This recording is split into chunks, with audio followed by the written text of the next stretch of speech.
Question everything, for the truth should not be televised. And that's for sure. So with that, do y'all see this and how biased this country is when it comes to dealing with the Aboriginal Negro of America? We are under what we call the greatest anti-black you know what that we have ever seen on earth, literally. You know, and we've been living it. We had to survive it, our forefathers, ancestors, because at the end of the day, to survive a Holocaust, massacres, and genocide, then ongoing anti-black you know what is just a hard gig to be able to actually swallow, knowing that we walk in the skin of what they call black, melanated, colored. And when you see today how they got these sanctuary cities all around the country for people that are not citizens, but got sundown towns all around the country still to this day for people that is unwanted. After the sun go down, you don't supposed to be around. And if you get caught when the sun go down, then the tree right here will have you swinging around if you're melanated, colored, or black. Go figure. It's kind of the reality of what we actually live. But this is where we stand. So when you look at what's going on with Trump, you say to yourself, well, he wanted to do mass deportation, which, you know, rightfully so, based off of the circumstances. You know, because at the end of the day, just think about it. If I jump your fence right now into your yard, and your yard is owned by you and it's private property, then what am I doing if I jump your fence? Exactly. That would be called trespassing on your property, right? Which would fall under illegal terms for me to be there. Even if I was running from a bunch of people and I jump your fence onto your yard, you may not want the people that's chasing me to come to your house. I'm pretty sure of that. And 9 times out of 10, you wouldn't want me on your property because they're chasing me. So why do they get a pass, but we don't, as citizens? And we're supposed to be the American citizens. How would that work for us?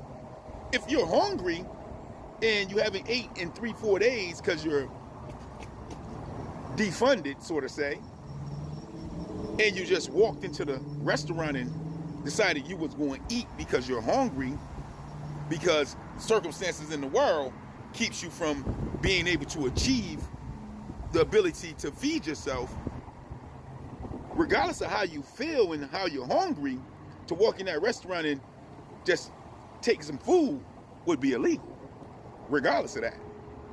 And there's consequences behind that.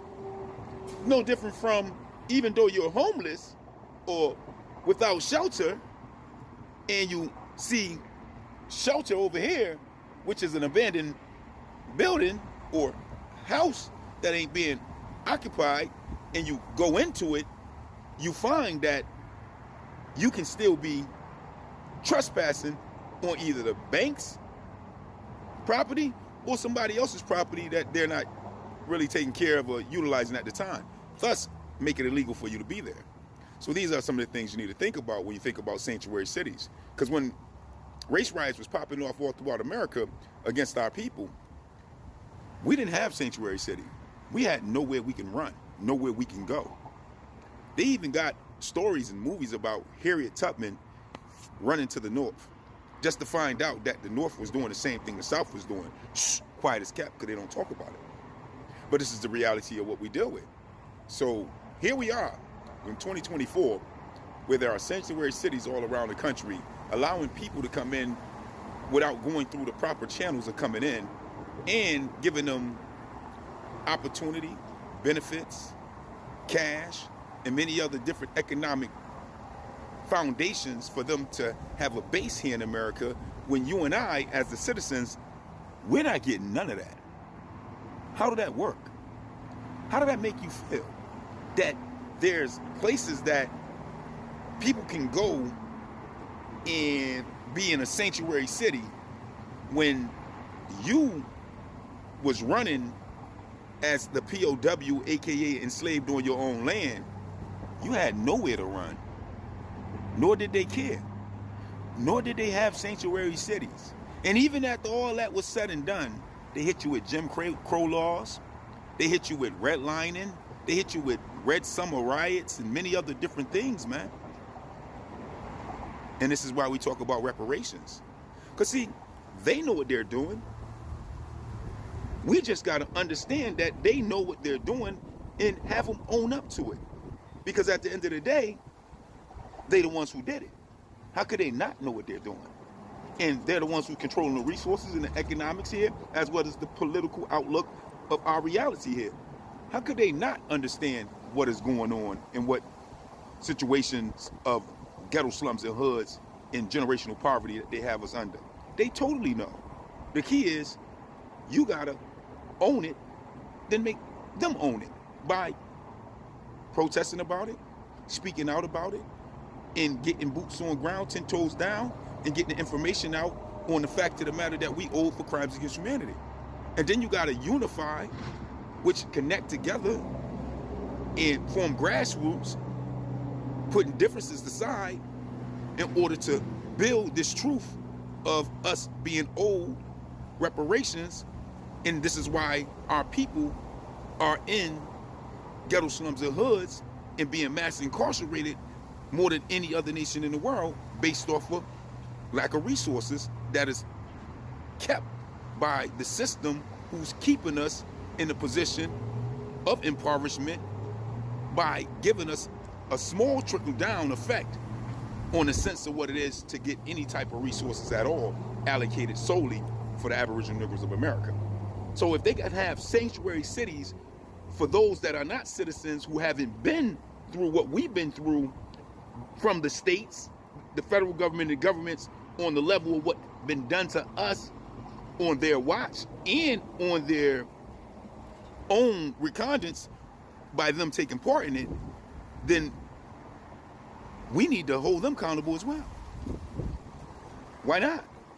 We're owed by law, and they got sanctuary cities for those that ain't even citizens, letting you know that they got the wealth, the money, the land, and the resources to help those that aren't citizens. So that means they can also pay their debt. They can also pay for the crimes against humanity done to our bloodlines, standing here right now as Aboriginal Niggros of America. So with that, as we stand here with sundown towns still all around America, we only got one thing we need to do: push for justice. Because if we don't push for justice, then nobody else is going to push for justice for us. And no other nation is going to stand with us to get that justice.